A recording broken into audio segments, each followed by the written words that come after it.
There she is. Not so wounded as we were led to believe. Wait. I think I have to pee.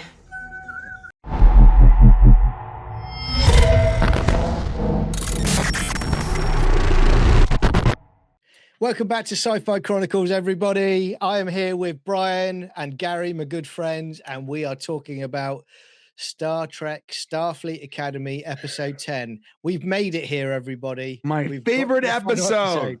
It's such a good episode, guys. Now I know how those characters in the Poseidon Adventure felt when they started like down here and they just had to gradually climb up and try to get to their escape hatch.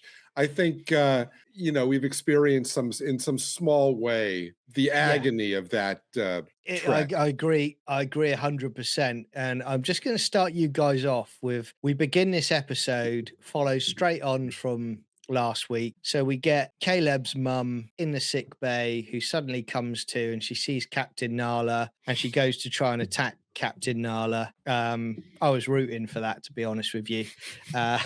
It might have made it a bit more engaging. Yeah. But I have to say again, we have the flashback just before she does that as well from the first episode and the trial. And she's just saying, Caleb's mum, she just keeps saying, "We can't be here. No, we can't be here." Well, why can't you be there? You know where you are. What is the big problem? It's just nonsense. And again, I fought it in last week's episode, and I thought Caleb's mum is a real insufferable cow. There's nothing likable about her whatsoever. Yeah, and like, dude, so that's the chick that plays She-Hulk, right? Yes. I don't know why they cut her hair, because she looks like a 12-year-old Boy Scout. She does not look like she doesn't look like. First off, she does not look like a mom, like for sure. No. She looks like Elliot Page. That is detransitioning. I don't understand why they made her look like a young boy, because she's playing a mother, bro, and she already has a round face. Like, dude, you got to give her hair. To that point, yeah. If you the actress who plays, can we call them actresses, or we still have to call everybody actors? The theater kids. The actress who plays Genesis and the actress who plays Terima. Yeah. If you see pictures of them, like just not here, but yeah, both remarkably attractive young women. And Brian's point made me think that they have. Brian, what's the word where you take somebody who's like really attractive and you do what you can to basically like de-attractivize them? You uglify them. I'm sorry, you say de-attractivize them? De-attract, it's my word for the day. Because look at every like ugly them up. No, not ugly. I think that's a little bit of overstatement. But if you look at what they are presented as in this show versus what they look like just out and about or in their own shots, whatever, it's like this show has really gone to great lengths, and I didn't realize that, Brian, until you pointed it out. Every woman on this show, they do their best to basically tamp down their attractiveness, their inherent attractiveness, and that's talking about Sam. I'm talking to Genesis. Sam is so hot. I start with bro. Genesis and Terima and realize that that's kind of true of every. No, and it's crazy. So they go out of their way to make all the male characters look as attractive as possible, with skirts, but all the female characters look as plain and dressed down fugly as possible. Is that honestly, I'm asking this sincerely, is that a tie-in to this whole insanity that we've been dealing with like the last 10 years? Here's what it is. This was not made for Star Trek fans. It was not made for men, or young men. It was made for dramatic early 20s women. It was made for the same exact people that they made CW shows for, like Riverdale and Pretty Little Liars. Although they had some attractive people on there. I was going to say there was a heck of a lot of attractive people on those shows. Yeah, but that was old Hollywood, where even though they made the writing for those people, they still cast attractive people. Now we're in new Hollywood, where the writing is for those people and the cast is for those people. It's pretty wild though, because you're totally right. Like, Genesis is an attractive woman. outside of the show. Inside the show, she's not attractive. None of the women are attractive inside the show. None of them. In fact, Tatiana Mansley, or Mansley, whatever her name is. Manley. Tatiana Manley. Tatiana Manley. Maslany. The chick that plays the mother. Yes. Yeah, she's actually not a bad looking woman. Yes, that's what I mean. She has a beautiful face, bro. She's charming. And her most distinct feature though is her like long wavy hair. She has like wavy hair. Yeah. They took her the feature that frames her pretty face and they completely removed it. And they made her her makeup is so plain and just gray. And I don't want to talk about honestly, honestly, and I'm not even saying in comparison to like, for example, the women on the original series, but just that's just some kind of like, to me, that's just some kind of warped outlook or something that you feel that you have to take. It's something that, again, it's not isolated because it's something that's been happening across Hollywood productions for quite a while, and hopefully we've got to flip back. So it's like you do see that quite often in productions now. Yeah. Severance, The Billions, like all these new shows, For All Mankind, like all the shows I've been watching are all very plain and what would you say? De-attractive eyes. De-attractive eyes. Yeah. I'm copywriting that word, by the way. Severance. What was that show? What was it called? Everyone was talking about it a little while ago. The recent one. You mean what? The sci-fi one? No. There was one. Expanse.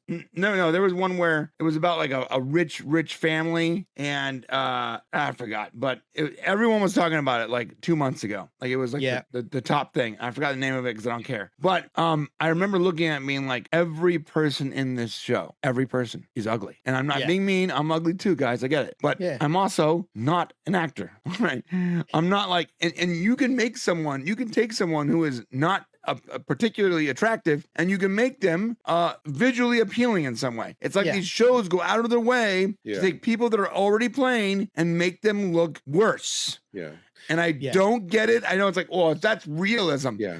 I'm not watching it for realism, dude. Yeah. No, exactly. I didn't mean to I didn't mean to derail the conversation when I said that, but I have to think, Brian, that's it. That it's some kind of like, warped offshoot of the idea about which I have no respect for either, about I've got to see myself in what I watch. And they don't want to offend anybody who, might be seeing, God forbid, people may be better put together than you are.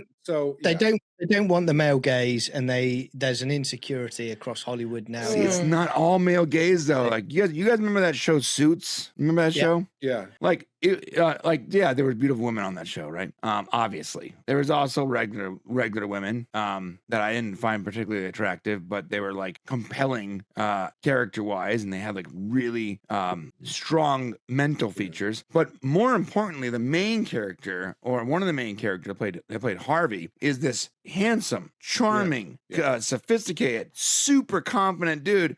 Yeah. When he walked in the room, you felt like, oh shit, he's gonna handle business. You weren't looking at him like, I'm attracted to this guy.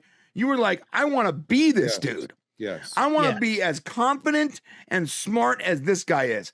I don't see it anymore. Look, I like Paul Giamatti, but at no point do I ever look at that guy and be like, that guy's a confident, successful man. So since you asked the question, Brian, I'm curious, what if you had to pick one character on the show that you would want to be, who would that be? Please don't say Jaden. No, I would say the soon to be out of a job admiral. That's a really hard decision. Well, if he was the admiral, he'd be a court martial right now, quite frankly. Yeah, I mean, look, I would say probably Caleb, dude. Caleb is still the best character on the show. All right.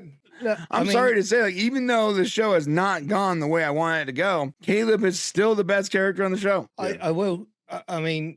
He seems to be the only one capable. He's very capable. Even when he was trying to say sorry to his crewmates, this last Genesis was a complete cow with that as well. Oh, complete cow. And I don't know what happened the last couple episodes, but Genesis and the other guy, what's his name? The guy with the diamond face.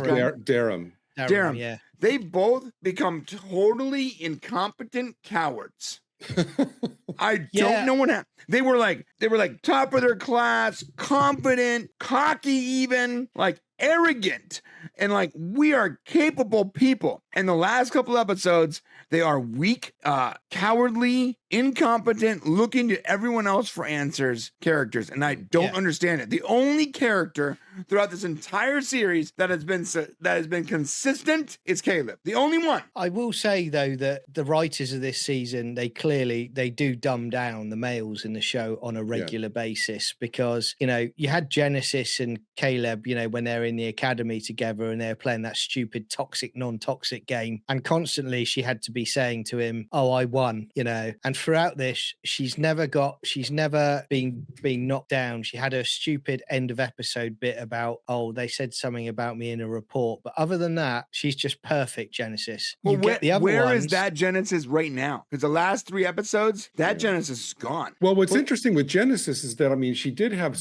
it seems like to me, she did have some kind of level of self-awareness, because in the scene with the previous episode where Caleb is there kind of dressing down each one of them to try to get them to push him away.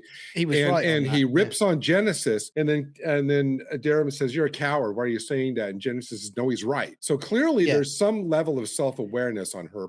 I mean, I don't understand, because like that should have been like, I'm sorry to cut you off, Johnny. That's right, mate. But like those 3 people, that should have been the Kirk, Spock, and Bones of this series. There you go. Easily, they have the chemistry. You can tell, like, the actors have the chemistry to pull that off. They could have pulled that off. They could have been a likable team that together can accomplish most things. But they fell apart. Now, look, when Caleb pushed them away, he was not just doing that for his own selfish reasons.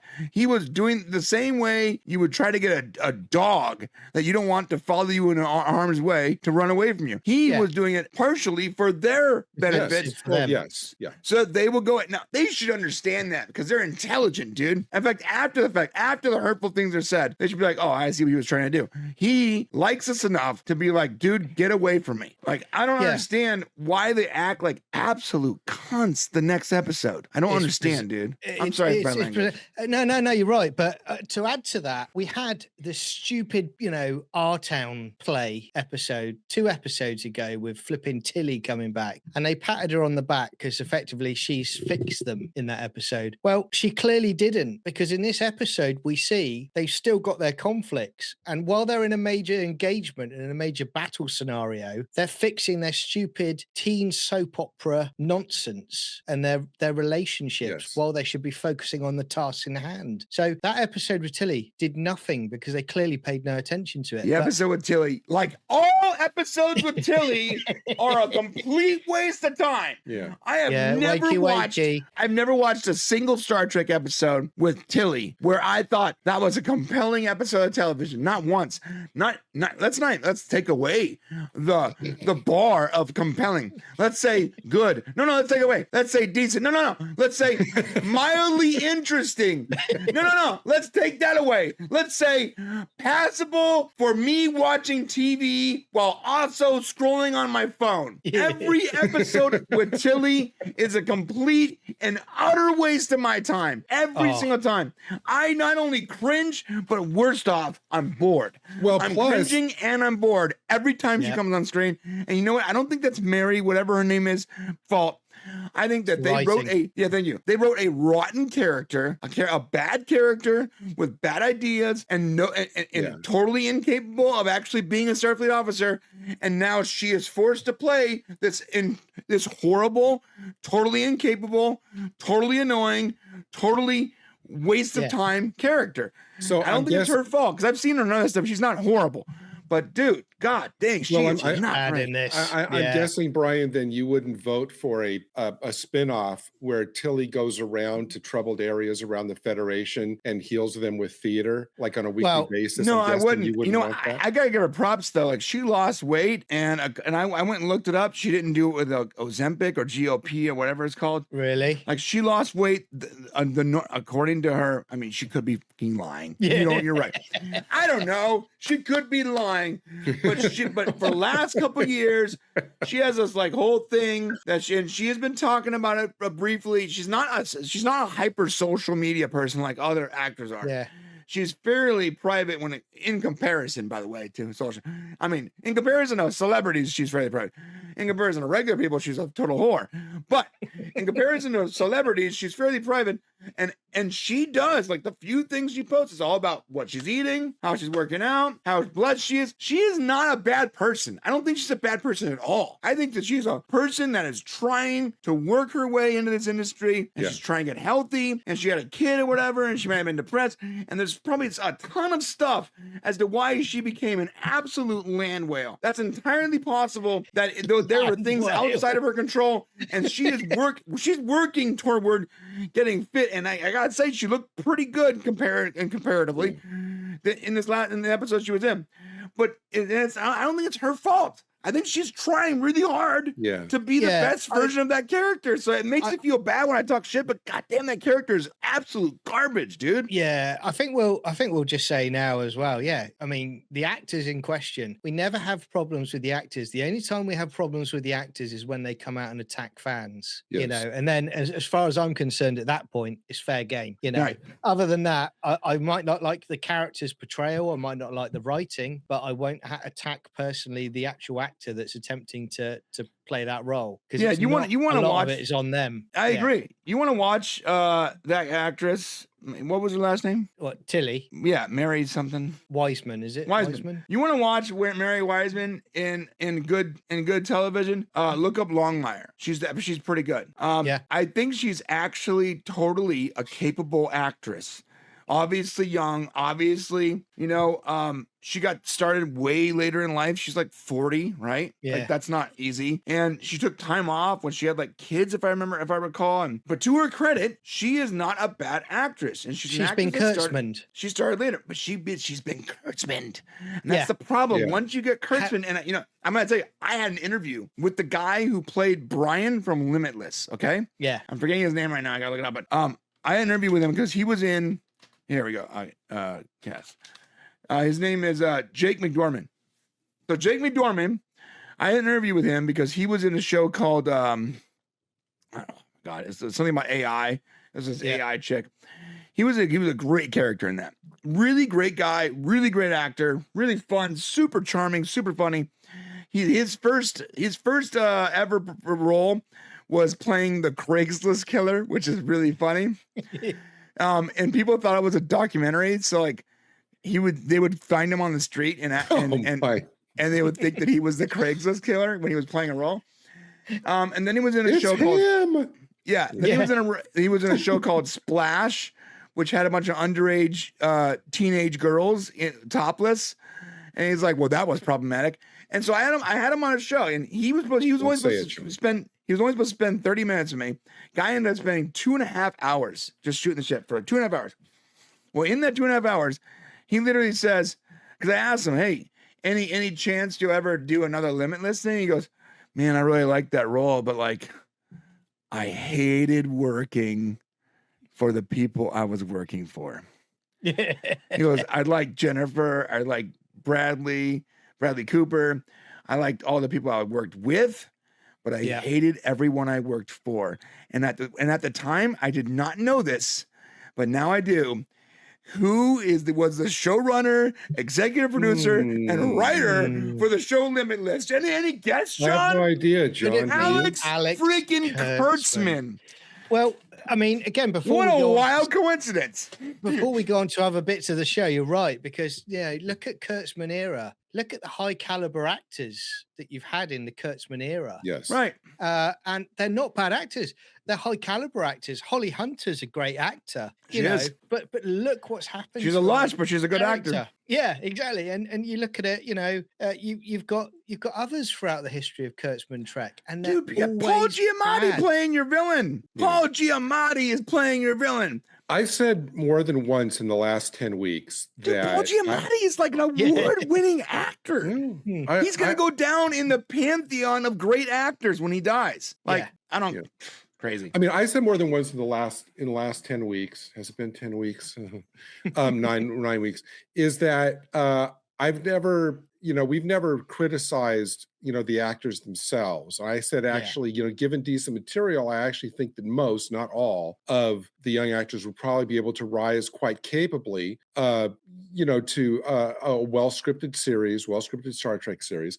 I just think that this show is littered with the victims of the bad writers. Writers. I mean, I'm going to give you an example here, guys, okay? And I want you, correct me if I'm wrong, okay? But last week's episode, they established about the Omega-47 mines, that if you get too close to them, there's a proximity detector. Yes. So it will set off one mine, which will set off all of them, right?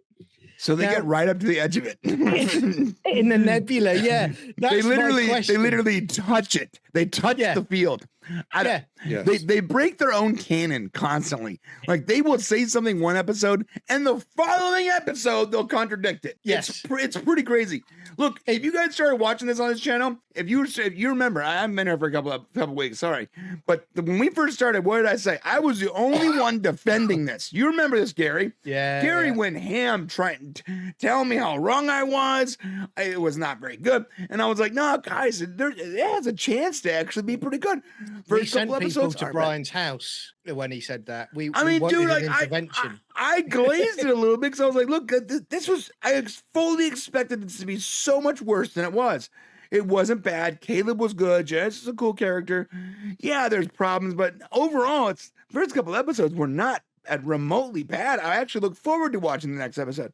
Now, notice I haven't been here for a couple weeks because I just couldn't I couldn't drag myself in time to watch it. So I kept missing recording days because I didn't care. I was praising it for 3 episodes, and then you went down a path so inane and so contradicting to your own canon. And the writing was so poor and the actors were so boring, and that's the worst part. Boring. It's been so boring that I didn't want to watch it. That every time I booted up Paramount Plus, I would go to watch it and be like, oh, new episode of Survivor. Shit, I'll watch that first. Oh, new episode of DMV. Cool. Oh, new episode of someone reading a phone book. Do you know, whatever. If there was a new episode of anything interesting, I never got to Starfleet, dude. John, I think it was the glitter vomit that did him in. Yeah, dude, the glitter vomit was like, God dang, that was like, are you trying? It's like you're trying to put stuff on screen that people make fun of. Yeah, exactly. I mean, going back to also what I said there, guys, about the fact that last week they were literally parked right up next to the mine. They didn't say there was anything wrong with communications last week, okay? And this week again, Tig Notaro says she can get Admiral Vance and Laura for 2 minutes if they are lucky. Well, what's the problem with the communications? They don't establish that a communication through the minefield is going to detonate them. Yeah, I don't know why communication is such a hard thing. Like, yeah. Although, John, are you really complaining that we only got 2 minutes of the Jem'Hadar lady? Oh, is that what you're complaining about? So on that note, like Tig Notaro, I know John has a soft spot in his heart for Tig Notaro, but he has a soft toe. Yeah, her big toe. Yeah. Yeah. Honestly, though, like she wasn't bad this entire series. No. And the only stuff that felt forced from Tig was when she clearly was forced to act like she cared for the Jem'Hadar lady. Yeah. Because the rest of the stuff was like, she's not a bad character. She reminds me of Starfleet character. Yeah. And like everything else outside the stupid forced lesbian multi-species relationship all felt totally natural. And if they had dropped that actor and that character into a regular Star Trek show with regular Starfleet officers, she would totally be one of my favorites. Yeah. She reminds me of the engineer type character. I liked her. Yeah, and Brian, I don't know, maybe John hasn't shared this with you. John, I don't know if this was confidential. John said that he actually his new wallpaper for his computer is that shot of Tig Notaro's big toe from a couple episodes ago. He made that his wallpaper. Yeah. But, it's the bikini edition. Yeah. I mean, no, because I thought that the scene in this one where, she's actually commanding, you do this, you go ahead and do that, and talk about what a total bust and a joke that teachable moment lady from episode 1 was. Yeah. Well, she's This redundant now. She's was- lost her job. Well, this We have not seen any of the bridge crew after that episode. No. This episode, What the hell? I thought, and again, and I know I look forward to John kind of laying out the problems he has with this episode, but I actually thought that in the scene where they're in the middle of a crisis, and she actually acknowledged, she says, "Oh, I bet none of you have been in this situation before," but she's giving commands at the same time. She's doing like little teachable moments where she's That's going, "Oh, good. that's really good." Goes like, "Darren, that's really good, but lay off. I could have done without the sarcasm. Oh, that was really good, but that's how you do it." Because it's like you grab like the teachable moments you can while you're given the orders. I thought she was good in that scene. Yeah, it was very good. Even when they said yes, Commander, and Caleb says yes, Captain, or something, she goes, "Not a captain." Yeah, I was like, this is really good. Like I would love to watch that character in a regular Star Trek show, please. My problem I've got with it though is the fact that should have been earlier in the season. Of course, you should have had that, because you're in a situation now with these kids in the finale. None of it's earned whatsoever, because we've seen none of it throughout the entire season. And again, I go back to, and I know I'm jumping forward, but we have, again, Caleb is the best actor of the cadets in this series, which is surprising because he's also this is also his first acting job.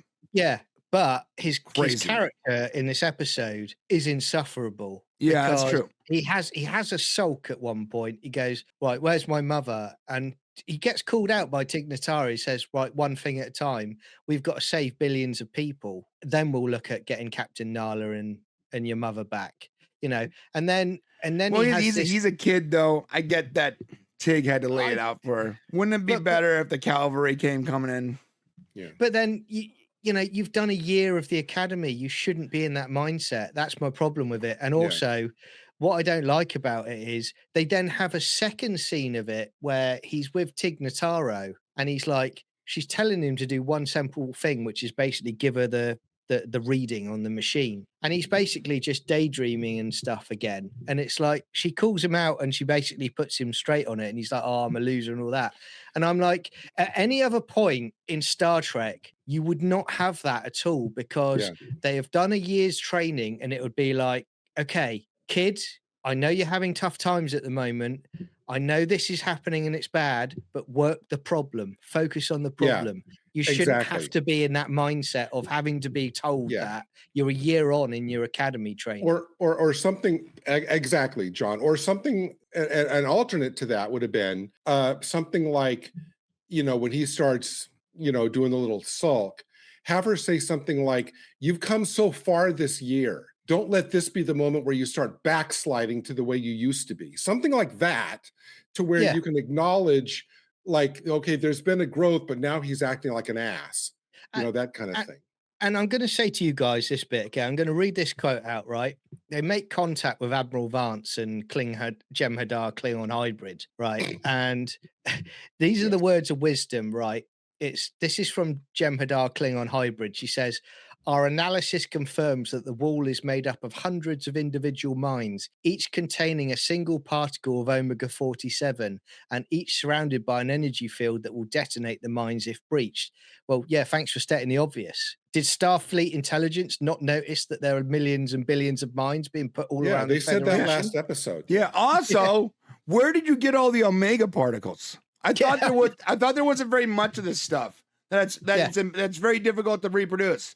I don't understand where you got so many of these impossible, improbable particles. I don't get it. Well, and we kind of mentioned that last week, Brian, about how even given the fact that these ragtag pirates could mount this operation, which they couldn't. If this was like omega-47, well, presumably I would think, okay, there's 47 molecules, whatever. But the fact that these same ragtag thing could take a small number of omega, and we're asked to believe that they can replicate these apocalyptically dangerous, molecules to put in enough ones to ring the whole thing. 100%. I'm also going to say, while they're talking, and remember, they've established they've only got 2 minutes of time for some reason to be able to communicate with the Admiral and Jem'Hadar Klingon hybrid lady. So they're talking about the potential destruction of the entire Federation, potentially the entire quadrant.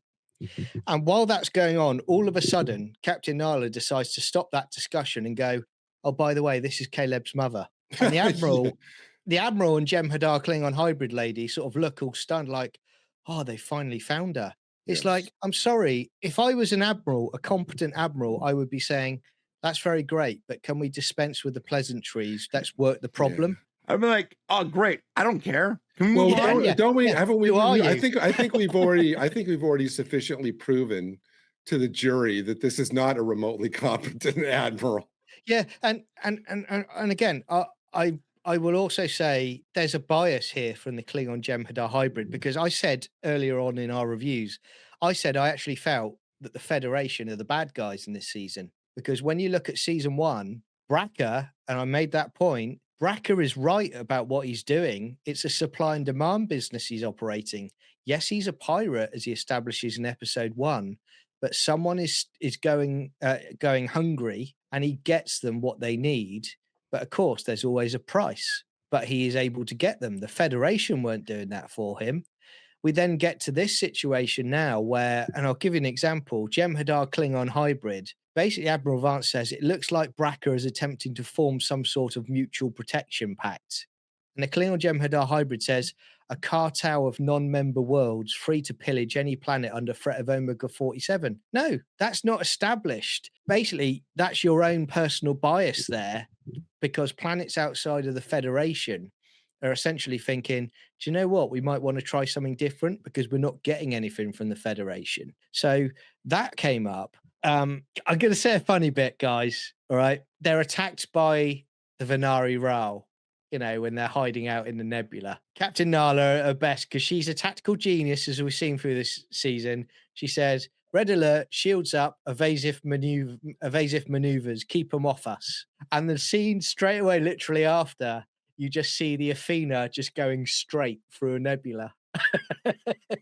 There's no movement whatsoever. This show would have been much better served if they would have. I get why they have to call her captain, because I think that they think that, well, to legitimize her character, she has to be called the captain. But it would have been so much better if she would have just been the chancellor and not a captain, because she has been a spectacular failure as a captain. And by the way, Giamatti has control of the ultimate weapon. Why does he need a cartel? Yeah. I mean, there's so many bizarre things. He's like trying to episode. I think he's like trying to I don't know, take over the universe somehow. Right. So it's like what you say goes. Yeah, I don't really understand. Like, he got so angry too when everyone started leaving, when they exposed him. I don't know. Guess what? The whole court scene, I didn't care. At no point did I care. But okay, when we get to that court scene, and we will get there in a few minutes, but I'm also, we have the follow-up from last week where they suddenly hide the cadets in airlock B and increase the pressure, because apparently 31st century ship sensors can't detect people inside an airlock when you increase the pressure. Right. Yeah. And again, it's just dumb.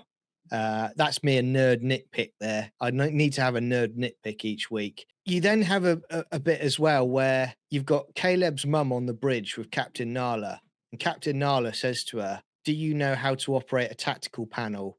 And she does this complete bitch face where she looks at Nala, doesn't say anything. She's like, I thought that was, I thought that she and then was walked across. Yeah. I mean, I thought that look was more like, seriously, you're asking me that? It's like, give me a break.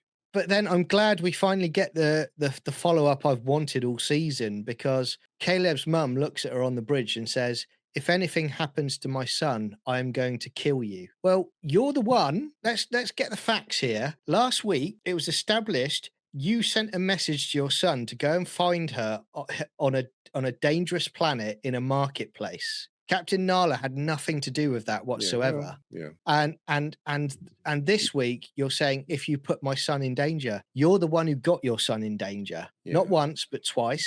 Yeah. And again, blaming somebody else for what she for a crime she committed in the very beginning. Well, but again, I think that was, when we get to it, that was the point of the final scene, where she makes not only Paul Giamatti but the mom.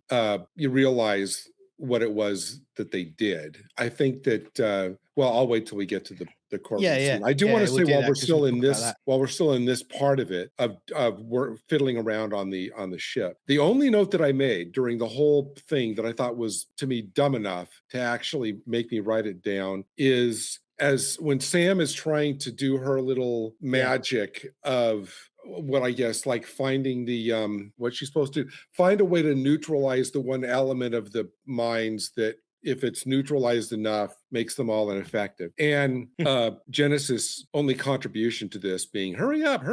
And the quote, it's an algorithm, not a pineapple cake. It takes time. And my only reaction is, well, I like to cook desserts. It actually does take time to make pineapple cakes, Sam. So I don't know where that bizarre comparison. Yeah, that was a really weird analogy. I don't understand. I know that was a bizarre analogy because clearly the writer of this episode has not tried to make pineapple. They've never made a pineapple cake. Yeah. Can I tell you guys one thing I actually really liked about this episode? Actually, that was cool. Now, totally impractical. I don't know how it worked. I have no idea what the science is. It made no sense in any way. And like from a logical perspective, I still don't understand how they survived in any way. But I really like the Doctor using his hollow emitter to sort of Voyager. From Voyager to basically fake out and extend his hollow matrix through the deflector shield or whatever. That reminded me of like an Enterprise. Like that's something Enterprise would do. Yeah. I didn't understand it though because I don't understand how they survived. I mean, well, yeah, Jesus. exactly, because they should be dead because it's not a cloaking device, is it? It's a holographic device.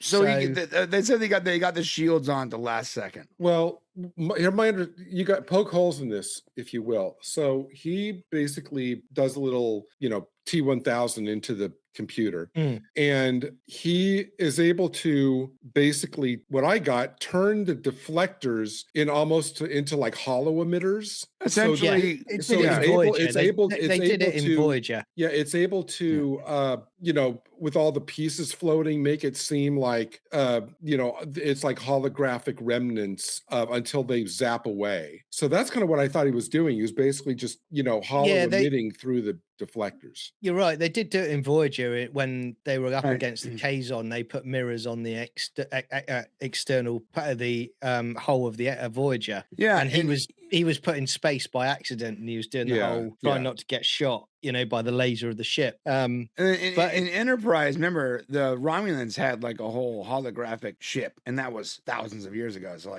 or over 1,000 years ago. Yeah. So I have no problem with that science, or I totally buy that tech being possible at this stage, especially with the Doctor as an advanced whatever the hell he is. My problem was like the shields were already low, and you took a ton of torpedo blast to the face, dude. and to back you up on that, mate, to back you up on it, they then have a scene straight after that the computer says structural integrity is failing, and there are multiple hull breaches, emergency bulkheads deployed, and then all of a sudden the cadets walk through the door. You've had you've put your emergency bulkheads in place. So how are they walking through the door? Yeah, I don't know. And it's but like, I did still. Like someone goes, that'll sound sound good. I thought the hologram thing was cool. Guys, we didn't need the Doctor to like save the day. With science that I don't understand how he would even understand how it works. Right. I don't understand how anyone would understand how the Omega particle thing works, but especially not the Doctor. Well, here's why are you putting me into the role of apologist here? So the only way I can come up with that is two things. One is that from a writing standpoint, they have nobody else who's even remotely like a scientist at that point on board the ship. So basically just by process of elimination, who has even the most fundamental scientific knowledge of anything of the people they've gathered, not the cadets, Nala's gone, not Tig Notaro. So I think basically is by process of elimination, he's the only one that they could give some kind of scientific thing, but not because it makes sense, Brian, just because they have literally nobody else. And possibly you could argue that, well, because he was part of the elimination of the Omega particle from his time on Voyager, that you could say, well, maybe P's been thinking about this for 1,000 years, whatever. I don't know, but I think they missed a trick where they could have had him just switch into emergency command hologram in this scene. I think it could have worked for even for a short period. Also, instead of the weird gobbledygook, just let him actually talk. I didn't understand that part. It was such an unnecessary thing where it's like, he's trying to tell us something. What? Yeah. Why are we doing this? Brian, it's so that he could connect to his daughter. It's stupid. It's stupid. Just allow him to speak. If you're gonna make him the hero, okay, ready? Oh, he was around in Voyager when they discovered the Omega particle, and he made me talk to Seven. Maybe he has this like deep insight into it, and over 1,000 years of experience has allowed him to recall this information that might have been lost to time for anyone else that wouldn't have survived that long. Okay, why is he speaking in riddles? Why did you handcuff him with that stupid premise? Was it for jokes? It was for jokes. It was to make the audience laugh. We're not laughing. This is life and death shit here, bro. Just put glue in your shoes, Brian. Yeah, this is what so I don't weird, understand. Bro. It's like all through this season they've had scenes where you thought if they played it serious, it might work potentially, but they throw in the humor in serious moments. Yeah, humor. By the way, it's not actually humorous. It just takes away from the entire tone. And then the other stuff where there's no humor, like the court scenes, so dumb, so boring. So it just took you out of the story immediately. Like an A and a B story should work together. Yeah. The A story should be the focus, and the B story should in some way complement the A story. I can tell you hundreds of TV shows who have flawlessly done an A and a B story with no issues. But every single A and B story in Starfleet Academy has been contradictory. They've taken away from each other. And the stuff we wanted to focus on, we didn't focus on.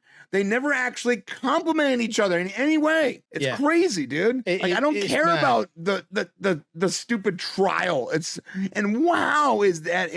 sorry, bro. How is Caleb's mom still better? I don't get it. No. How are you still better after all this time? And by the way, the captain just saved your son again. What did you think? What did you guys think about that scene where this is not a loaded question? I just want to know your thoughts. What do you think about that scene where when Captain Holly comes in and she's like, hug me, and then she says, "Oh, Caleb's alive." Caleb's, go ahead. It's another example again of Captain Nala is a tactically incompetent idiot. You don't know what loyalties his mother has at this point in time. Your cadets and your officers are on the Athena. You know before that you even left that it's damaged because you've taken impacts. You then go in there and you're telling her Caleb is alive. You don't do that. You keep quiet. You keep your cards close to your chest until you know what's going on, because if it suddenly materialized that she was in with Braca, she's telling him she might retrieve Caleb, or they might retrieve Caleb, but they'll kill the rest of them. Yeah. So it's tactically. Yeah, and I don't know what she was hoping to gain by that, because it's not like from that point on the mom was still on her side, because she pronounces her guilty later on. She says she's guilty. Yeah, not all of a sudden they weren't a team, you know? Again, the only thing she's guilty of what? Doing her job because you killed a guy? Exactly. I don't get it. The only thing I could think of for what you did. Yeah. Well, the only thing I think of in that whole Caleb's alive scene is that Holly Hunter's character is still so massively driven by her guilt. It's like that's been her only defining characteristic this entire season, is that she is hyper guilty about everything that happened, and it distorts her judgment. Yeah, 100%. It's bizarre. And again, when you talk about stupid jokes and stupid humor in this series, again, I'm just going to give you this example of Nus Braca. He's narrating, goes, "All ships, I want those grappling cables tighter than every single self-righteous Starfleet sphincter when they realize I took their favorite toy and their puberty guidance counselor." Those are the words from Nus Braca. You know, and then he finishes, "Today the revolution will be televised." Now, when we get to the trial scene, now, Brian, you kind of alluded to it as well. What I don't get about all those people that have beamed in from other worlds to watch the trial if I was stood up there and I was going, do you know what? Are you telling me that you've beamed me in to debate a fight between two women about a child? Yeah, It's I not didn't know. really about planets. Yeah, I didn't understand that I'm either. taking off. You know, And then and then they left when he lost. I'm like, why are they even invested in this stupid thing? And I got to tell you, I was yeah for a long time, I wasn't really paying attention to. I was only kind of half hearing what they were actually saying. I was busy trying to read the Chiron at the bottom, the news Chiron about, oh, News Braca, it puts the Federation on trial, and there's like the running text all on the bottom of the screen, like the CNN stuff. That was, I thought maybe I better read that because there might be something interesting there, but there wasn't. There is one. I've picked okay. up on it. It says Klingons discuss new Kronos discuss a non-aggression pact with the Venari Ral. And I read that as it was going across the screen, and I was like, again, these people are idiots who are writing this show, because as established earlier in the season, their new Kronos is in Federation space. They had that fake fight so they could get onto that planet. Yeah. Now they're saying they're going to do a non-aggression pact with the Venari Ral. They're in Federation space, which is mined off. Yeah. Yeah. So it's again, these people, I keep saying it, these people are morons that are writing this stuff. And it takes a lot for me to raise my levels, but really. And John, you mentioned about News Braca a second ago. Here's one thing that struck me about him. Why is he so conversant with the Pledge of Allegiance? He can make some offhand comment about the Pledge of Allegiance. Really? So even marauding space pirates out there know enough about Earth history that he is just conversant with the Pledge of Allegiance. You can just toss that out. I go, come on, stop freaking writing this like it's 2026. Like the Pledge of Allegiance, like 1,500 years ago to him. That would be like, oh, Brian, Brian, you're sounding. Dude, I don't remember what happened when I was 15 days ago. You're sounding just like the Magna Carta, Brian. So I wish you'd stop it, bro. It's literally like it's Earth. It's the most powerful nation, mind you, but the dominant nation on one planet 1,500 years ago. That's the reference. Holy crap, dude. And I get it, pop culture, whatever. I understand that, but it shows you that the writers of this show don't know, not about the audience. Right. They don't even know the type of show they're supposed to be writing, much less the audience they're writing for. They're not even conversant with the show. Well, again, it's just another example of these writers they are just not very good at what they do. I mean, again, I'm going to give you an example now, and I know you guys would have been in the same mindset as I was, because this is another example of Brian said about stupid humor by these people in the show, right? Genesis finally gets to be captain and to sit in the chair. Yes. Okay. So she does the iconic sitting down in the chair, and as it zooms in for her to do her speech, we get, wait, I think I have to pee. Yeah. And you're surprising. Like, these people are just not serious at all. It's the writers. It's the writers. Yeah. Writers. But again, anybody that is at Paramount, I'm doing this pledge right now. If you were ever going to give Kurtzman another go after this season, is just one example of how atrocious Alex Kurtzman is as a producer and a writer. But the whole Kurtzman run, not just that though. Look at the stuff he did with Spider-Man. Look at the stuff he was doing with the Monsterverse that got cancelled. Everything that guy touches is shockingly bad, and yet, you need to just jettison him. I keep saying it. I'm not going to say the name today, but there's one guy, in my opinion, if you had a blank check, you get him in, and he's the only person that's done good Star Trek in the last decade, if you were an intelligent person at Paramount. But getting back to it, and guys, Brian, you might have seen this because I think Shane might have brought this up as well in the week. But did you notice last week that they call it Omega 47?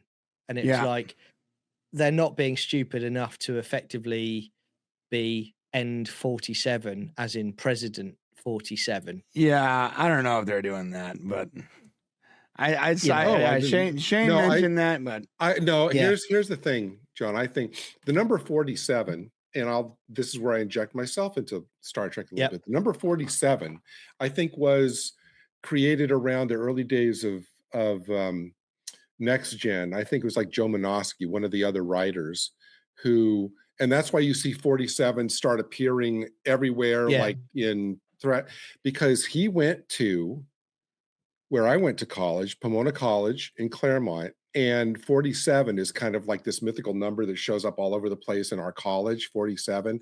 He went there, which is why he attached himself to that number, and then it became a thing. But that was the origin of 47.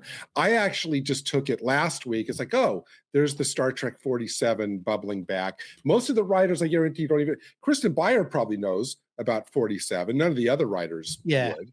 But that's it's also like, remember, so they used 47 in science or engineering back in like the 40s and 50s when they were using silver instead of copper for conductive purposes. So silver is really it's way more conductive percentage wise than copper, right? It's like 98% conductive or something like 90. It's very conductive, but it's also reactive. While gold is the least reactive, it's also the most expensive. Copper is also super conductive, but not as conductive as gold or silver, and also not as reactive, which is why we started using copper and everything. But for a while, we used silver and gold. Silver was used for the fastest connection between like two gates, like think RAM to processor, that kind of stuff. Yeah. And gold was used for the more reactive, like hot and cold cycles of a processor. Well, 47 was used a lot in those old days because that's the atomic number of silver. So in order to like, oh, this is the silver version of this particular technology versus the gold or copper or like the premium version. But that was like 100 years ago. I don't know. So now if you want to talk about current times, it does, whatever Gary said makes more sense to me, but I can see the argument that it might be the 47th president of the United States. Yeah, I don't know. Maybe it's a holdover. Maybe Gary's thing is a holdover from the 40s and 50s when all the premium engineering equipment that they were creating had the name 47 next to it to signify that it used silver instead of copper. Yeah, maybe that's it. And now we're just seeing them utilize the same, sort of popular reference that, and I'm assuming that Gary's thing is also from those times too. Yeah. I was going to say, guys, as well, when Nala's on trial and she, as a defense, when Bracker brings up that they've been developing Omega 47, she says, we weren't studying Omega 47 to make a new weapon. We were studying it to make a new power source. Now you are lying here because you had a top secret science station that you established in last week's episode. Not only did they steal Omega 47 from it, but top secret time delayed mines. And again, that is just stupid, as I said last week, because you're telling me in the entire history of the Federation they haven't got time delayed mines. We've got time delayed mines now. Yeah. I mean, John, that's yet another argument to show that this Federation does not deserve to survive. Because if you take like something so apocalyptically catastrophic that even one molecule could basically destroy subspace in a sector. Yeah. And you're going to try to say, oh, that's okay, we can kind of reverse engineer the heck out of that and just turn it into a safe power source. Really? We did How that does on that Earth. work? How does that work? We did that on Earth. Hold on. I hate to be the guy who's having to defend in this, but we did that on Earth with the atomic bomb. Like nuclear energy was dangerous, but the risk in our early times outweighed the risk. The rewards outweighed the risk. It was a weapon, though. Wasn't it, okay. I mean, it was the atomic bomb was a weapon. No, Yeah, okay, you're right, but I don't to win think a war. okay, Yeah, so you're right, I would say in general, but the scales are absolutely incompatible because that's like saying, well, we tested the atomic bomb knowing that if it went wrong, it would blow up the planet. Well, I mean, but no, dude, Well, remember, no, you know. hold up, Oppenheimer literally said, "I am destroyer of worlds." He thought his invention was going to destroy the planet. yeah. He did believe that. They believed that. Yeah, I think the trouble you got though with this lot, the for me, this 31st century Federation, they're the equivalent of a kid with a fork sticking its fork in an electrical socket just because they could. That's also when I say that they're evil, they remind me of the Federation in the Serenity movie. You know, where it starts off and they're in the school and it's teaching and there's the propaganda being taught and she's being experimented on. It's kind of got that, you know, if you're outside of the Federation, they look down on you. And there's been a few examples in this season where she's looked down on Bracker because of how he does things, Nala. So I do think that there's that. And I think the problem you've got, there's no Klingon Empire anymore. There's no Romulan Empire. There's a Cardassian. I'm still makes confused. no sense. I'm still confused on the Romulan thing. Yeah. Well, they established last week, they said something like that they're no longer called Romulans anymore. They're called a different name, which I think goes back to Discovery, which doesn't surprise me at all. Of course it is, yeah. But again, they've got the Venari Role sector and they've got a Cardassian sector. But again, they've become so big, there's no rivalry. So it's almost a complacency that they think they're better than everybody. That's my view on the Federation in the 31st century. And when Nala calls the mother out, I was like, finally.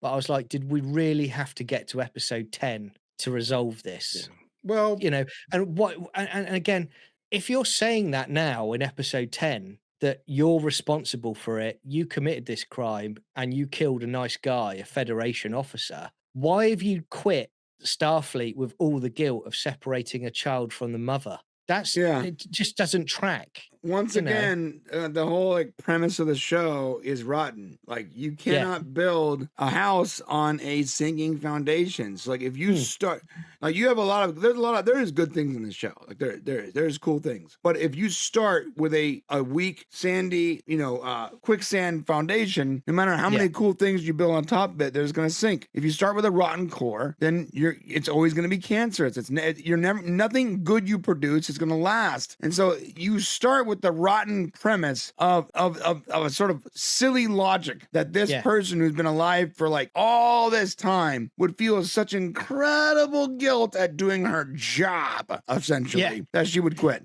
So again, already your premise makes no sense. It's a rotten core. You can't build your entire show on this rotten core. It doesn't work. No. Well, I mean, I will say as far as how the trial resolves that basically, so what we see is, I mean, she basically makes the mom face up to, the consequences of what she did. And I've got to say, I do think it was, I hate to say that in relation to the show, but clever for her basically to describe a guy who on the original series would be a red shirt, or like even on Next Gen would be like some nameless, faceless person who gets killed. We never know them. And actually use that as kind of, it's like, no, those are still people.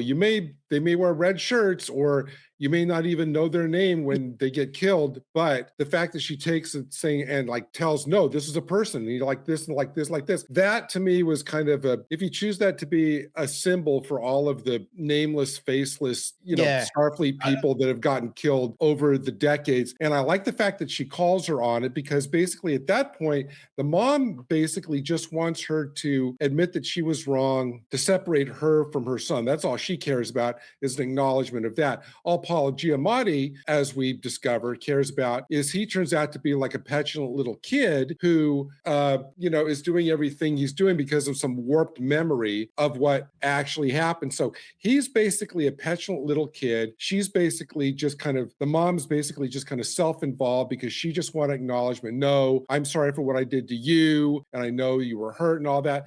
But again, it takes that to me takes what should be a season finale that should feel much bigger than it is, really, and just reduces it down for a season finale. I was struck by this, reduces it down to just like a talky, little back and forth about, these kind of petulant little issues. And I just thought that was a weird way to go for a season finale. Yeah, I mean, it's very bizarre. And again, there's another scene as well, which I was just laughing at, which you have Sam and Genesis arguing in the sick bay, because she doesn't understand Sam, because Sam always, Genesis was always the hero and Sam was the mirror. And you're like, your lives are at stake, like act like adults and deal with it, for crying out loud. And then, like you were saying earlier, guys, you have the stupid doctor thing where he's saying stuff, and suddenly he said they come up with Rubin particles can effectively counteract,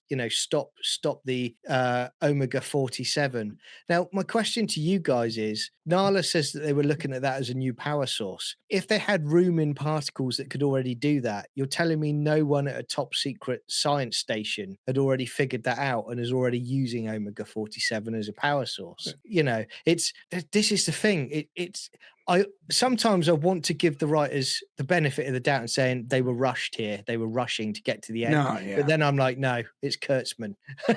On a positive note, because I know we're kind of toward the end of the episode, before we give our rankings, on a positive note, I just want to tell you guys how satisfied I was for the resolution of the whole Talaxian furfly saga that we've had to deal with for every single episode in this. And now I guess we find out that it's mated with itself. So hopefully we've reached the end of the whole saga of the Talaxian furfly.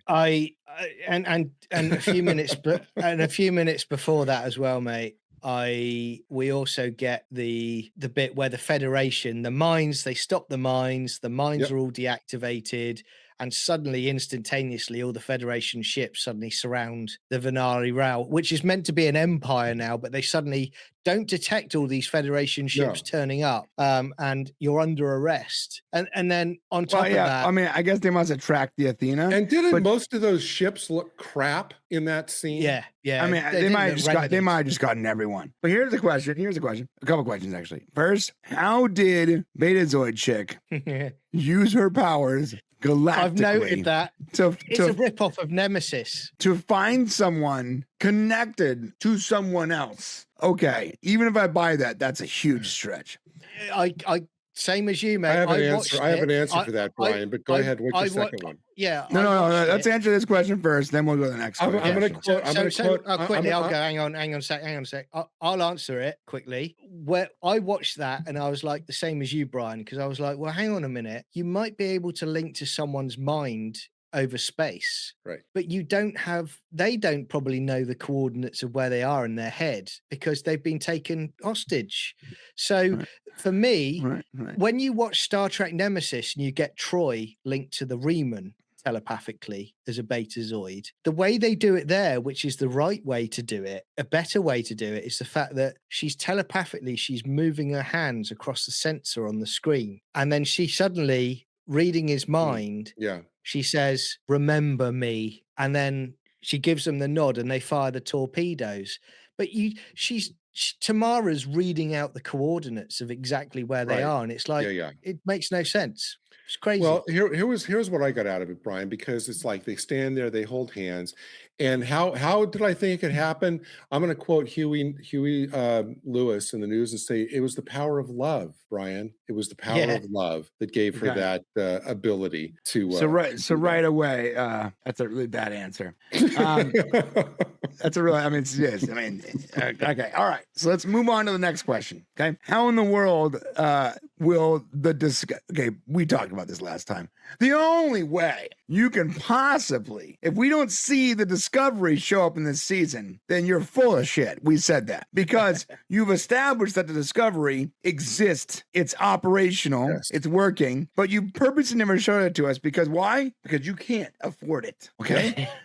That's the real reason. But you then you make up a reason as to why all of a sudden the Discovery, which by the way can jump to the end of the galaxy and back with no issues. Now all of a sudden, if they try to jump, they might trigger it. Yes. Yeah. Which it's anyone? just Does that make any sense to you? No, We've I had actually, Discovery. We've had Discovery literally jump to distances that would take years to travel. No, years John, at full warp, but they couldn't jump past that. No, John will Crazy. tell you, Brian, that I actually floated that in a PM to him. I said, well, Discovery can use the sport drive to hop over the thing.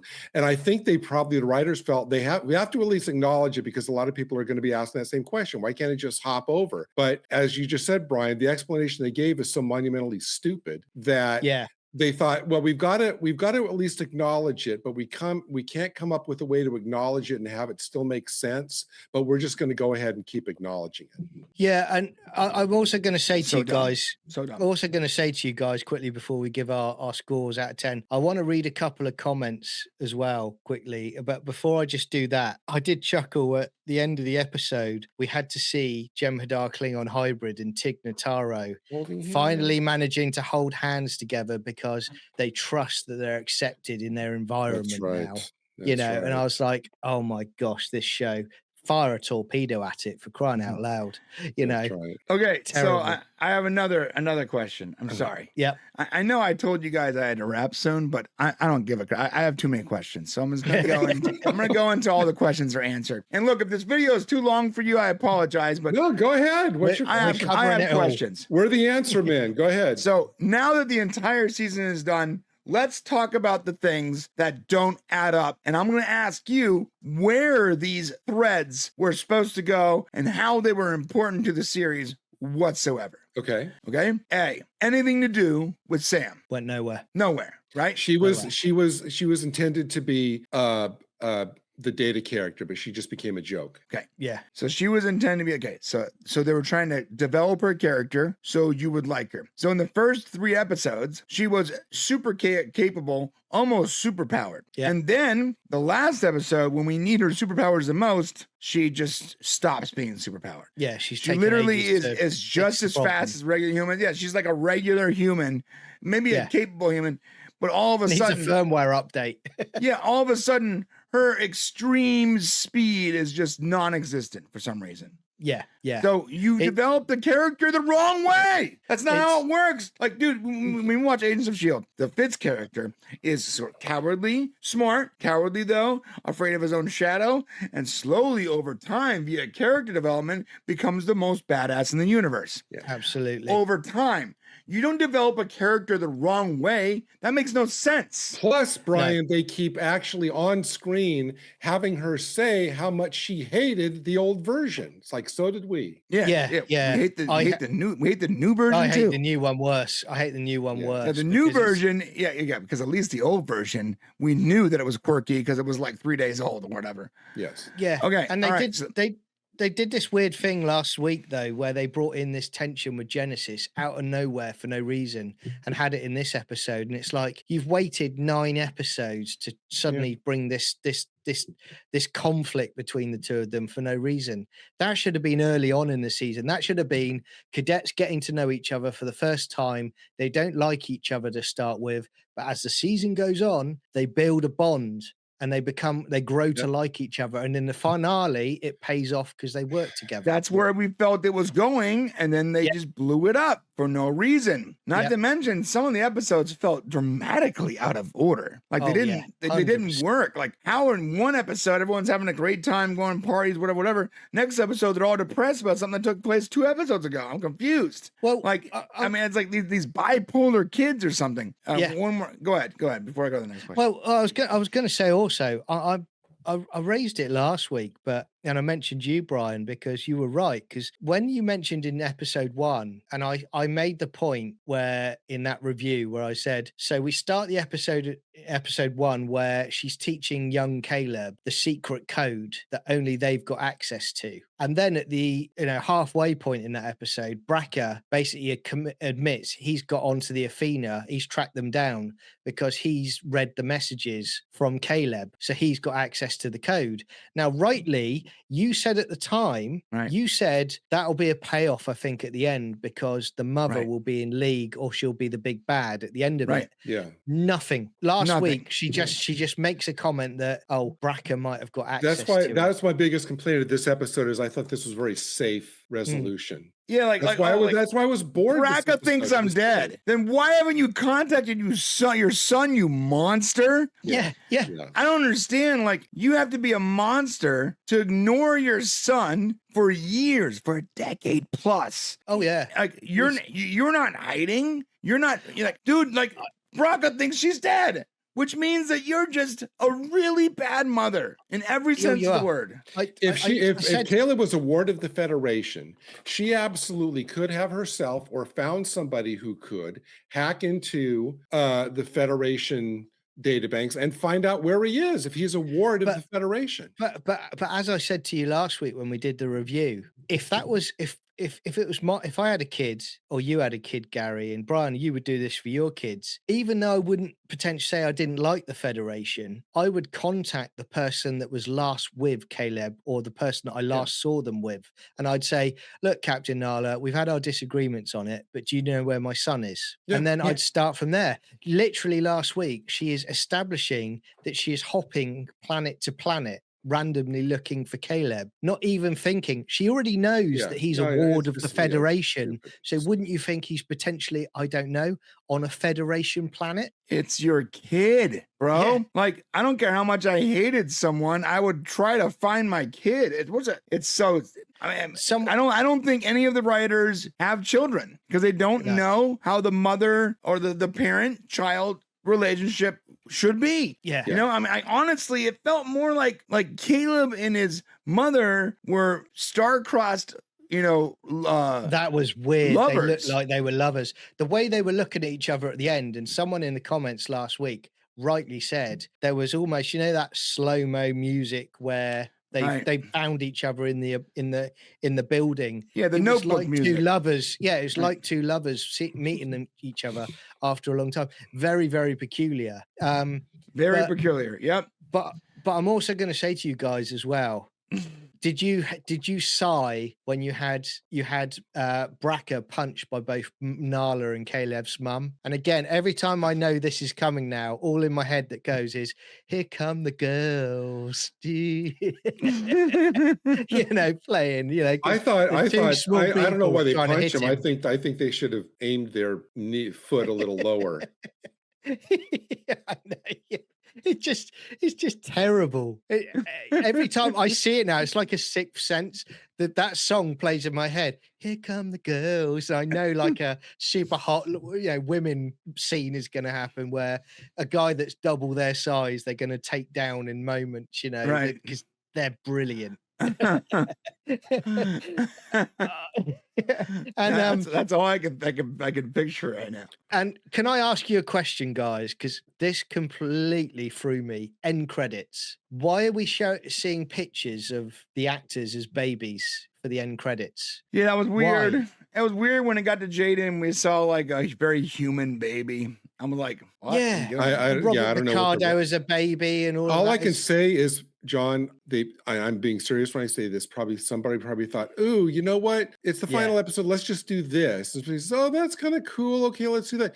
This show is so anti-logic that it even applies to the creative decisions on things like pictures at the end credits. It legitimately feels like there's like 40 people making this series. I know. And they barely communicate. Wine. If this was like a John Hughes movie, you could get away with this. But why do you pull that crap? No, it's like, hey guys, we need someone to make the end credits. Cheryl, can you make the end credits? We trust you. Do whatever you want. Can I see the last episode? No, don't worry about that. Just make cool end credits. Like, okay. Like, there's no communication, down, bro. Cheryl. Yeah, and Cheryl's just like, John Hughes. I mean, I don't. At the end of it, well, we had the Academy scene. Okay, how about babies? Yes, I mean, it would work in a movie. It's a Star Trek science fiction show. I don't. Well, it was so cringe. Look, John. If anything, it matched the total disconnected, cringy theme of the rest of the series. Brian may not feel what I'm about to say, John, but I know you'll feel what I'm about to say. At this point in the genre, don't we know that anything that uses space babies is going to turn out really, really badly? Even pictures of them. Yeah. And to be honest, one thing that did give me hope was I thought to myself, have they just rushed this on quickly because they've been told we're not even going to broadcast season 2? Literally, this is the end of it. So it's No, kind of like my almost guess. like the end of Star Trek 6, where they've got the signatures. This is them with their that's baby actually, I pictures. actually did think of that. My prediction is that it's not going to be Batgirl, but the season 2 will dump all at once. They're not going to parse it out for 10 weeks. It's going to be, they will finish it, but do an Ironheart thing. They'll just dump it all at once. So just before we give it scores, guys. Wait. I have a couple more questions. Can I? Okay. Yeah, go. I'm sorry. I'm just so full of questions because I'm confused. Yeah. He's in geek mode now. Everybody. Hey, here's a question.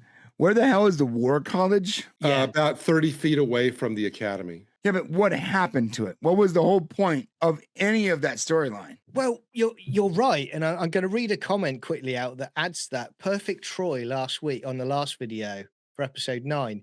This is what he said. He said, I've hated the idea of a war college, but given the Omega mines, what the heck is the purpose of the war college? So he's kind of in the same mindset as you, Brian, and you're both right, because for me, I'm not even a writer, but I would have been like, okay, if they're telling me that they want to have a war college and they want to have the academy, my whole purpose throughout that first season would be integrating the two together so that they become one unit. Yeah.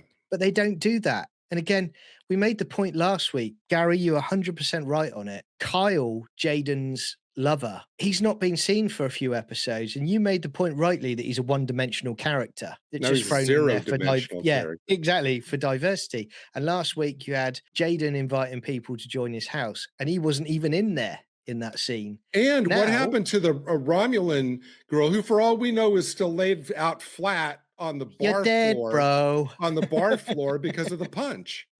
Like none of like, where's the War College headmaster? Like so many threads. Well, he was in there last week. Yeah, but so many threads didn't go anywhere. And at the end, Tamara's Betazoid brother, who's been in the season in the academy, he wasn't in the end credits where they're all looking out over the. You know what? Speaking of Super Beta Z, like the most we get from her is that stupid galactic thing. Like I'm so disappointed that we didn't see cool Beta Z powers. Anyone else disappointed in this? And the one time they could have given us really cool powers when she killed those people, it was weak, and they didn't have the money to really show it being as cool as it should have been. Bro, it should have been like this. It should have been Caleb's in danger, and you see this chick's eyes literally glowing. Okay, it should have been an epic. Massive massacre where she loses control and her powers rip through that spaceship. Instead, they showed nothing. They just showed the aftermath. Nothing. In terms of a practical thing, not like a story thing, I have to think that a lot of the non A-level actors were only contracted for a certain amount. That's why we only got the Jem'Hadar lady in like 5 episodes instead of 10. That's why we only got Kyle, in 4 episodes. That's why we only got the brother in maybe like 8.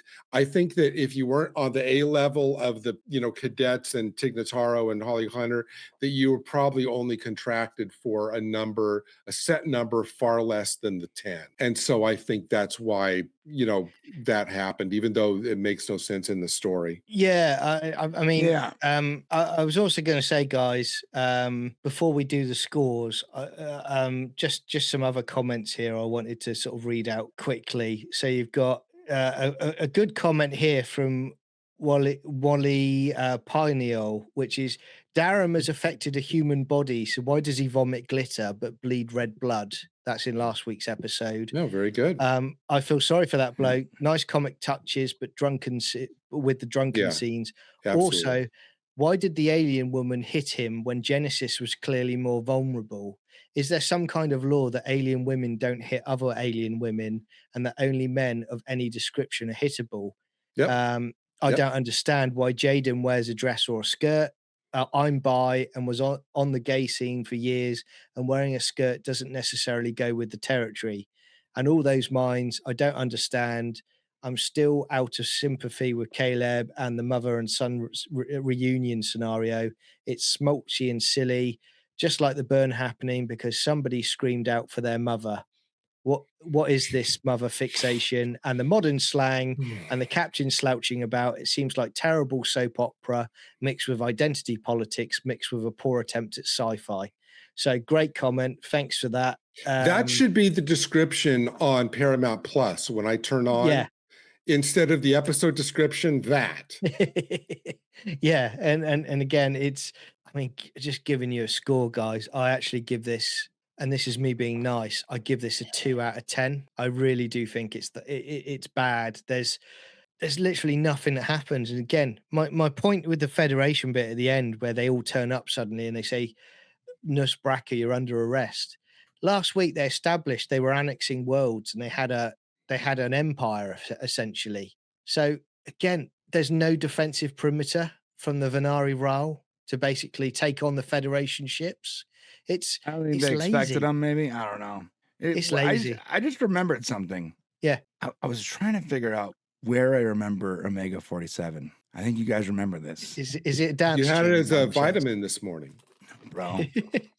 Galaxy Quest. Oh, yeah. It was Omega 13. Omega 13. You're telling me they're ripping off Galaxy Quest now? Because 47 is the Star Trek number. And it wouldn't be so clever if you take Omega 13, but replace 13 with the Star Trek number, 47. There you go. There you go.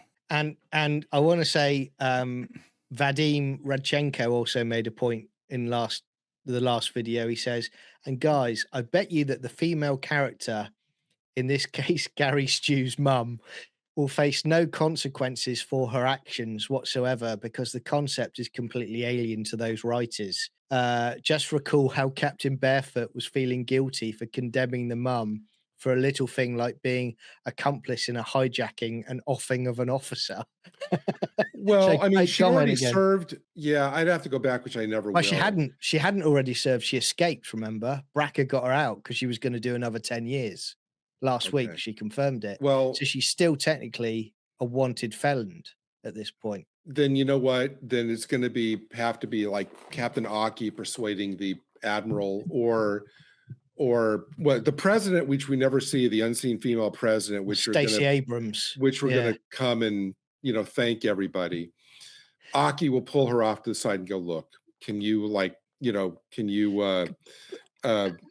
do a time serve thing with Kayla's mom because he helped basically save the entire Federation. Do that in story. That's probably what they do. And before I get your scores out of 10, guys, just quickly, why would an admiral know or care anything about Caleb's mum? You're meant to be in charge of like a sector or various sectors, lots of people under your command. You wouldn't give a damn about some kid's No, you mum. wouldn't. You wouldn't. That whole thing made no sense. It's like an admiral in the US military. Someone comes up to him and go, oh, did you know that Dave's mum is Billie Jean? Here she is. And he'll be like, what? Who's Dave and who's Billie Jean? That's the equivalent of how stupid it is. It makes no sense. But yeah, guys, so Brian, what would you give this out of 10? The episode or the series?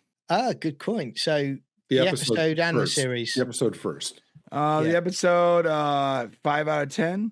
It was better than other episodes, but also worse than like the second episode. But it certainly wasn't the worst episode of the series. There were worse. At least this had some cool moments. Like I said, Tig Notaro is pretty great in this series. Yes, good. And to be fair, Tig Notaro has been the only redeeming character, remotely redeeming character out of all New Trek, in my opinion. I first saw her in Army of the Dead, I think, where she replaced my boy Christiella because Christiella was by the way, I made flyers for Christiella a million years ago. So I actually know the guy. She's a woman at a time. So Christiella was this guy who was a comedian that I guess had a relationship with a really young lady, but no one really knows exactly how. Basically, he got Me Too'd. Yeah. And so he was in this movie called Army of the Dead. And last second, Zack Snyder decided he didn't want the heat of this guy's possible Me Too. So he replaced him with Tig Notaro. And I remember being pretty upset because Chris D'Elia is a pretty funny guy, even if he's a creep. And when I saw her in the movie, I was like, oh, it's actually pretty good. She's good. I don't mind Tig Notaro. I think she actually has a sort of likable, scruffy, sort of Han Solo lesbian vibe or whatever. So, it works. I never thought in my life I'd hear that phrase. It sort of does. Vibe. Like, she's like a lesbian nerf herder, scruffy nerf herder. But I liked her. I liked Caleb. I liked things about Starfleet Academy, but once again, it's built on a rotten core. So this episode, 5 out of 10. It's not the worst. As far as the series go, 4 out of 10. Is it worse than Discovery? No, it's not. Discovery's worse. Is it worse than Dancing Klingons? No. Is it? I think it might be worse than the first season of Strange New World, but that's a stretch too. It's pretty neck and neck. So Discovery is still takes the absolute Razzie Award for the worst Star Trek series of all time. I think when I get close on how bad Academy is compared to Discovery, I always go back to what you said, and it's in Discovery the ship has pronouns. Right. That wins for me. How that's the gold standard of ship. Yeah. That's the gold standard of garbage. Yeah, there's no way to top that. You realize that, right? No. Like, even if Starfleet Academy wanted to be worse, I don't know how you could be, unless you just had full-on gay sex on the bridge. I don't think there's a possible way for you to top the ship visiting a therapist and having pronouns. No way. Yeah, that's it. Yeah, we're done. That's peak 2020 shit right there. Yeah, bro. yeah, it is. That's right in the zone. Right in there. The lock zone of woke, that is. Yeah. Yep. Gary, what's your for this episode? Yeah. I can't give it a 5 because that would mean that I think there's as many good things in this episode as there are bad things. But there are good things. I did like Tig Notaro in this episode. Caleb was good. Nothing really. I thought it was safe and kind of boring, but nothing really enraged me. So I'll go ahead and give this episode a 4. As for the series, there've been some excruciating where where it was just like eating me up that they attached the Star Trek label to the show. Yeah. I thought in terms of serving the legacy, I thought it was a colossal failure in pretty much every way in terms of honoring the legacy. The writers are dimwits. Yeah. Not even to talk about their probable personal political ideologies or identity politics ideologies. They're idiots. They don't know story structure. They don't know logic. They don't know how to construct acts of a story to build this. They don't know. No. So I thought that as for most of the young actors, I think given good material, I do think that they would be capable of rising to meet that, but they were sabotaged by the writers at every step of the way. Yeah. Holly Hunter is epically miscast in this. Epically. Like, that's the only word you can use to quantify how bad of a casting that was. Epic. An epic tragedy of miscasting. No presence whatsoever. Yes. No presence. Yes. I thought that not only I did not buy her as, especially like in this one, is like she's the one they all go to when they need guidance. She's their North Star for any time that they have a problem or an issue. They go for her wisdom. It's like, okay, well, I mean, you mean kind of like where you went after the laser tag fight where she was curled up in her jammies and told you to get out of her. I guess that was one of the examples where they go to her as the North Star for wisdom. Whatever. Okay. So, and also there are way too many characters on this show. Way too many characters on the show that they just have no idea what to do with. I don't know, maybe 7 is the Trek magic number of making, although I will say Deep Space Nine is obviously the peak exception to that because there was like 20 Yeah. ongoing characters there, but there were just way too many characters in these 10 episodes that had nothing to do. I would, Given the fact that we had to give Jaden a cold to write him out of the play episode, you know, things like that. So my score for the series for all 10 episodes combined, 3. Yeah. Well, last thing I'll say about this episode, it just shows you that even if an episode is bad, a good director like Frakes can bring something to it. The directorial wise, this episode was just flat compared to some of the points, compared to some of the ways, compared to some of the touches that Frakes gave the last episode. Yeah, he did what he could with a bad script. I think I agree with you. It's a 3 for me for a season review. I will also finish off and say that in season 2, it's going to get worse because the whole arc, which led to nowhere, which was Caleb and his mother, they don't even have that now. So they've then now got to try and find another high stakes scenario to have that as being the finale, the beginning of the season and the finale. They haven't got it. So, you know, just so you know, like we're definitely getting a season 2. Yeah. Like it's already been. No, I tell you what John, I'll tell you what the arc for season 2 it'll be the invasion of the warp slugs. Yeah. Or it'll be Jaden finally becomes an Orion slave girl. Jaden becomes a man. Transitions, yeah. So all I'm going to say to everybody, thank you for sticking with us for Academy season 10. We've really appreciated your comments. Please continue to like and comment and watch the videos because it does help the analytics for the channel. Plus, we're awesome. We have don't forget. Yeah, we're awesome. We have really good opinions. We're very entertaining, sometimes comically funny, but definitely intelligent enough for you to watch. So click the goddamn button and watch. It's not that hard. Click the buttons down below. Smash them. Sci-Fi Chronicles needs you. Is this where Sci-Fi Chronicles needs you? Is this where we should click the buttons? Is this where we should reveal that while we wait for season 2, we're going to go back and do an episode by episode review of Discovery?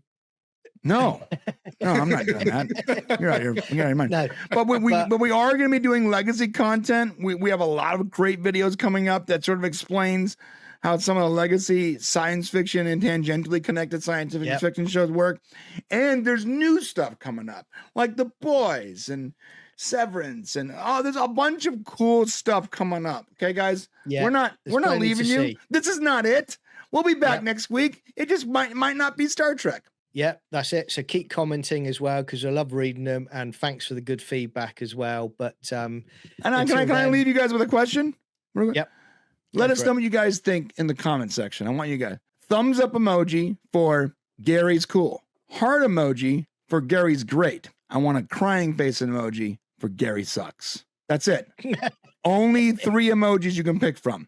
Why Gary's is cool? that third one even an option? Gary's cool. Gary's great. Gary sucks. And I want to see nothing. I want your opinions, okay? Specifically on Gary, not on me. On Gary. Am I on trial here, John? Yeah, you are. Wow. You're the Captain Nala of the. Yeah, show just call me week, Braca. Right? Remember, thumbs up for Gary's cool, heart for Gary's great, crying face emoji for Gary sucks. Heart. Yeah. Heart me. Gary's going to be scarred by the end of this. Really 47 crying face emojis. If that happens, I'm sorry, Gary. I was just trying to make a joke. I apologize if that happens. Gary's. I could see it. I feel like this is the internet, and they're going to troll the shit out of me. I don't have to sit here and take this abuse. I got a lot of people waiting to abuse me. I just got an image of it raining outside your apartment, and you're just sat there, and it's. Hello, darkness, my old friend. No, it'll be just a load of looking at heart emojis. Hello, Nala, my old friend. But until the next one, obviously we'll be announcing some more stuff this week. Good stuff coming. But look after yourselves. Take care, and we will see you again soon. Thanks, everyone.